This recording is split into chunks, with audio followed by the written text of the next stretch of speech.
भक्तों राम राम, राधे श्याम। भक्ति भाभी रेणु रस्तोगी चैनल में मैं आपका स्वागत करती हूँ। तो आप सभी को एकादशी की, पूस की एकादशी को, मतलब शुक्ल पक्ष की एकादशी का नाम है पुत्रदा एकादशी। तो ये जो है पूस महीने में पड़ती है और सावन मास में पड़ती है। तो सावन में अब की बार सावन 2 पड़ेंगे। तो पुत्रदा एकादशी जो है संतान प्राप्ति के लिए, पुत्र प्राप्ति के लिए इसका किया जाता है व्रत, और ये काफ़ी फलदायक होती है। तो हाँ, आज एक पुत्रदा एकादशी की पूजा कैसे करें इसी पर वीडियो रहने वाली है। तो हम वीडियो करते हैं स्टार्ट। तो हम सबसे पहले हम चौकी पर पीला वस्त्र बिछा लेंगे, और पीला या लाल इस तरीके का मैंने ये गरम वेलवेट का फॉर्म लगा हुआ ये एक आसन सा बिछा लिया है। और उस आसन पर हमने कर दिया है लड्डू गोपाल जी और राधा रानी को विराजमान, और यहाँ पर करेंगे फिर हम गणेश जी को विराजमान। अब हम कर लेंगे घट की स्थापना। मैंने गले तक ले लिया जल और उसमें डाल दिया है एक सिक्का, सुपारी, लौंग का जोड़ा, और उसके बाद हम लगा लेंगे यहाँ पर अशोक के पत्ते। तो मैं यहाँ पर लगाऊंगी 5 अशोक के पत्ते।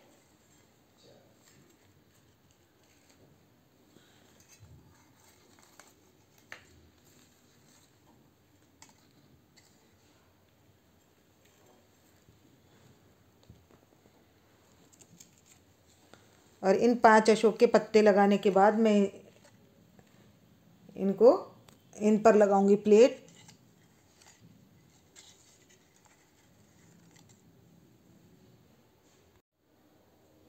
तो हम कलश पर स्थापित कर लेंगे 5 अशोक के पत्ते और उसके ऊपर रख देंगे इसमें प्लेट।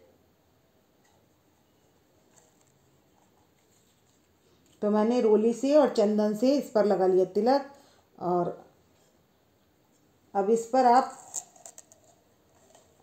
इस तरीके से हम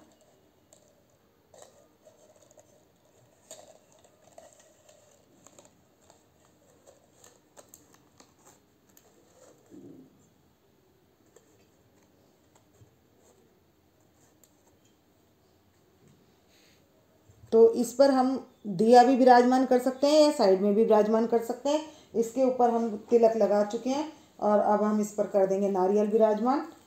तो मैं इस पर चुन्नी लपेट कर नारियल विराजमान कर दूंगी। और सतिया हमने बना लिया है और हम करेंगे। तो अब हमारी हो गई है ये घट की स्थापना। तो हमने कलावा बांध दिया है और हमने कर ली है घट की स्थापना, और इसके चारों तरफ लगा देंगे हम पीले पुष्प।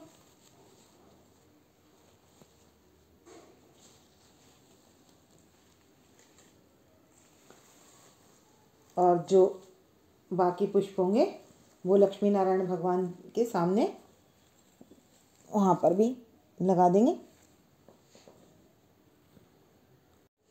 तो बड़े लड्डू गोपाल जी को हमने तुलसी की माला धारण करा दी है, और अब करा देंगे छोटे लड्डू गोपाल जी को तुलसी की माला धारण। तो अब हमने तुलसी की माला धारण करा दी है और यहाँ पर देंगे हम पुष्प का आसन और कर देंगे गणेश जी को विराजमान। यहाँ दे देंगे पुष्प का आसन। तो हमने पुष्प का आसन दे दिया है और गणेश जी को विराजमान कर लिया है यहाँ पर। और अब लगा देंगे हम जल से छींटा। तो हम अब जल से छींटा लगाकर इनको पवित्र कर देंगे। तो पवित्र करने के लिए हम जल से लगा रहे हैं छींटा पुष्प से।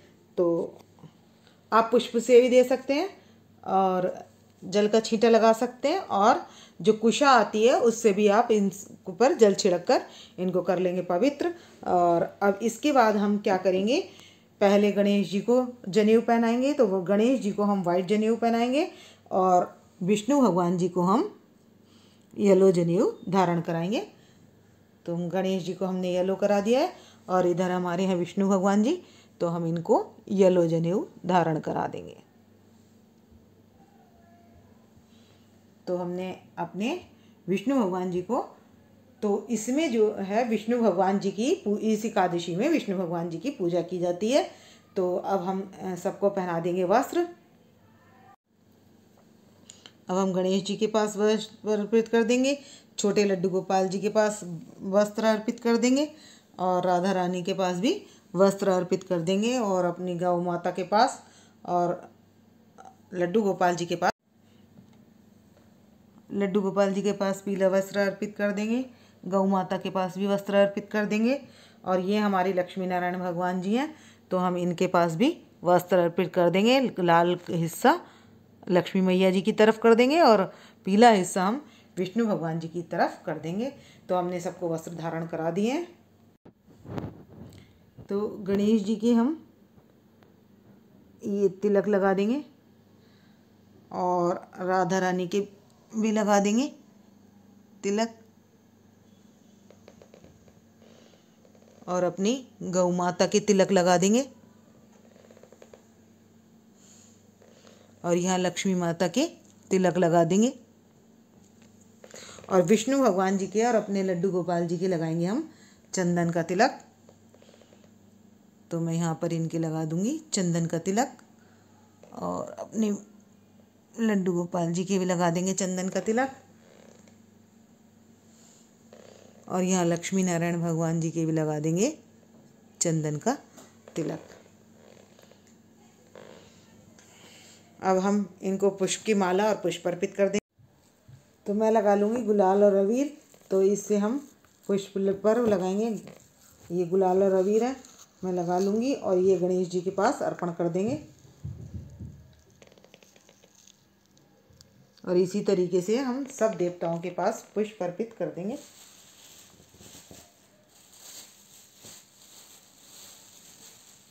तो हमने करने सबके पास पीले पुष्प अर्पित। तो यहाँ लड्डू गोपाल जी के पास भी पुष्प अर्पित कर देंगे, राधा रानी के पास भी पुष्प अर्पित कर देंगे। लड्डू गोपाल जी को हमने पहना दी है माला, और यहाँ विष्णु भगवान जी के पास और लक्ष्मी जी के पास भी हम पुष्प अर्पित कर देंगे। तो आपको आपके पास लाल रंग का हो गुलाब का फूल, मेरे पास इस समय गुलाब का फूल नहीं है, तो मैं उस दिन ले आऊँगी। और यहाँ पे विष्णु भगवान जी के पास पीला पुष्प अर्पित कर देंगे, और राधा रानी के पास ये लाल पुष्प अर्पित कर देंगे। ये लाल पुष्प लक्ष्मी मैया के पास अर्पित कर देंगे। तो हमने पुष्प अर्पित कर दिए हैं। तो अब जो है कि एकादशी कब की है, 1 या 2 तारीख की। तो हम 1 तारीख को तो है 10वीं बेदी एकादशी, तो उस दिन एकादशी आ रही है शाम को 7:12 पर, और 2 तारीख को एकादशी रहेगी 8:15 तक। तो उसके बाद हमारी द्वादशी शुरू हो जाएगी। तो 24 घंटे के लिए रहती है एकादशी। तो हम एकादशी का व्रत करेंगे सोमवार को, यानी कि 2 तारीख को करेंगे एकादशी का व्रत। और इसका पारायण करने के लिए, क्योंकि 2 तारीख की रात को 8 बजे के बाद 5-6 घंटे हरिवासर रहेगा, उसके बाद जो है द्वादशी तिथि हमारी लग जाएगी। तो हम सुबह पारायण का समय 7 बजे से लेकर 9:30 बजे तक कर सकते हैं पारायण। तो भक्तों, 10वीं के दिन क्या नियम लिया जाता है? तो 10वीं के दिन हमको शाम को जल्दी भोजन कर लेना है सात्विक, और उसके बाद हमने जो है, अगर आपके पास चरण रज है निधि वन की, राधा रानी की, लड्डू गोपाल जी की अगर चरण रज है, तो आप रात को उसको ब्रश करने के बाद ले लें, और लेने के बाद आप कुछ नहीं खाएं, और चरण धूलि लेने के बाद अपना व्रत शुरू कर दें, और कहें कि ये व्रत आप भगवान आप कर रहे हैं, तो मैं आपके निमित्त ये व्रत कर रही हूँ या कर रहा हूँ, और आप इसको संपूर्ण कराइए। तो और सुबह क्या करेंगे, संकल्प लेंगे। जो हम कथा करेंगे तो संकल्प लेंगे, और संकल्प के पैसे जो हम जो भी दक्षिणा संकल्प जो भी आप करेंगे, तो वो हम कथा सुनने के बाद कर देंगे वो गणेश जी को अर्पण। तो ये तो हो गई हमारी कथा की विधि। और उसके बाद हमने करना क्या है, तो हम फल आहार कुछ भी ले सकते हैं, और जल पी कर रहे हैं तो भी कर सकते हैं, और फल लेकर भी हम इस व्रत को कर सकते हैं। तो अब हम लगा लेंगे यहाँ पर फलों का भोग। तो मैंने कुछ ले लिए पदार्थ। तो ये मैंने मावे के ले लिए बने हुए हैं, और ये है मेवा हमारी, और तिल ले। तो इसमें की जाती है बाल गोपाल की पूजा। तो हम करेंगे बाल गोपाल की पूजा, यानी कि लड्डू गोपाल जी की पूजा करेंगे इसमें। तो ये हम पुत्रदा मतलब संतान देने वाली पुत्र को प्राप्ति कराने के लिए इस व्रत को किया जाता है। तो अब संकल्प लेने के बाद हम फल फूल जो भी जिस चीज़ से भी कोई रख सकते हैं आप। तो अब यहाँ पर हम उसके बाद हम लगा देंगे भोग। भोग में हम इनको फल अर्पित कर देंगे। तो हमने पीले फल अर्पित करने, तो ये गणेश जी के पास हम फल अर्पित कर देंगे, अपने लड्डू गोपाल जी के पास फल अर्पित कर देंगे, और ये राधा रानी है तो इनके पास भी फल अर्पित कर देंगे, और लक्ष्मी माता के पास हम लाल फल अर्पित कर देंगे, और अपने विष्णु भगवान जी के पास हम ये फल अर्पित कर देंगे, और लड्डू गोपाल जी के पास भी हम फल अर्पित कर देंगे, और गौ माता के पास भी हम फल अर्पित कर देंगे। तो इस तरीके से हमने कर दिए सबके पास फल अर्पित। तो भक्तों, ये है एकादशी की व्रत की कथाएं हैं इसमें। तो हम इस बुक को लेकर इसमें से कर लेंगे कथा। तो हम जो है जल में से छींटा लगा लेंगे पुष्प से। तो यहाँ पर हम पुष्प से छींटा लगा लेंगे, और छींटा लगाने के बाद इस पर रोली से तिलक लगा देंगे।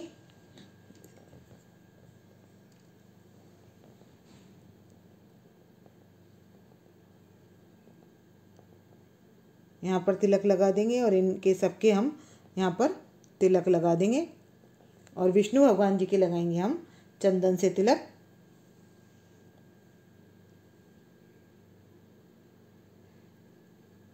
तो हमने यहाँ पर और यहाँ पर लगा लिया है चंदन से तिलक।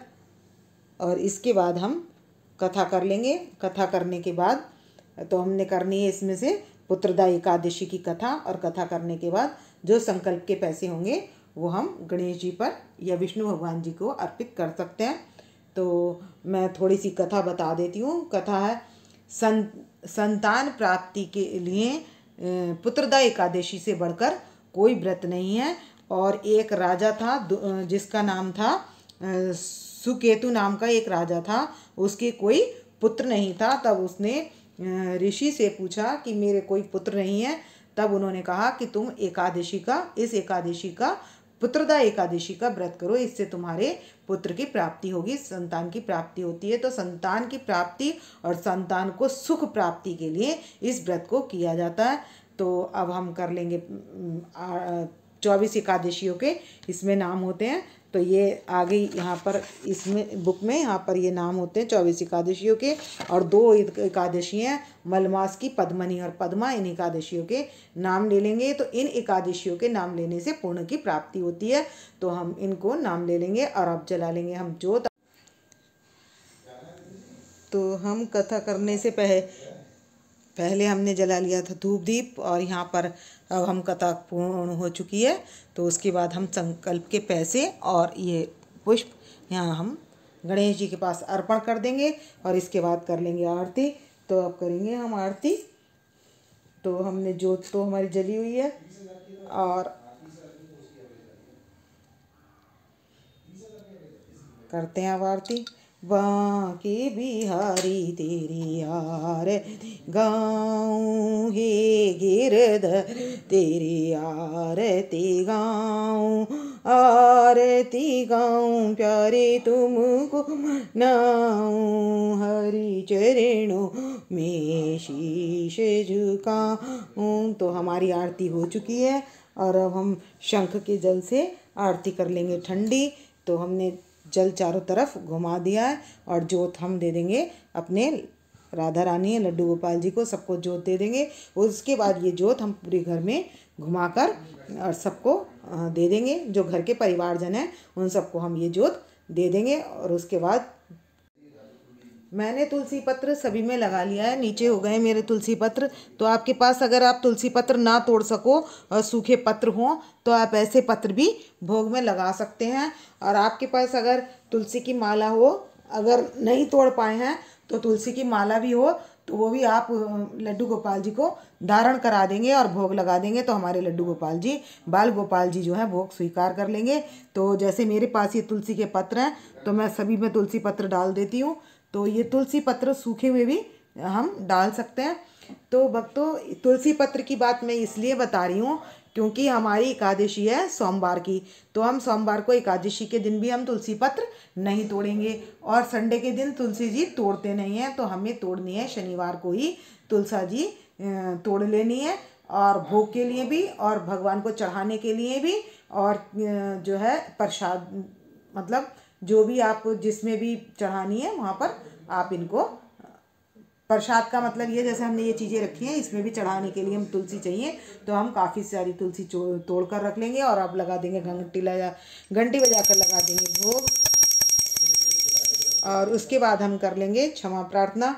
तो पुष्पांजलि, सबसे पहले पुष्पांजलि और बाद में क्षमा प्रार्थना। तो पुष्पांजलि अर्पण करो मह करण करो महाराज, कृपा दृष्टि अवलोकी शरण पड़े की लाज। तो ये 3 बार कहने के बाद हम पुष्पांजलि भगवान के पास अर्पित कर देंगे। और उसके बाद कर्पूरी गौरम करुणावतारम संसारी सारम भुजगेंद्रहारम सदा वसंतम हृदयारविंदे भवम भवामी सहितम नमामि। तो भक्तों यही थी आज की हमारी वीडियो। तो मैं वीडियो का करूँगा कि यहीं पर एंड। तो आपको यदि मेरी वीडियो पसंद आए तो प्लीज़ लाइक करें, सब्सक्राइब करें और शेयर करना ना भूलें। भक्तों राम राम, राधे श्याम।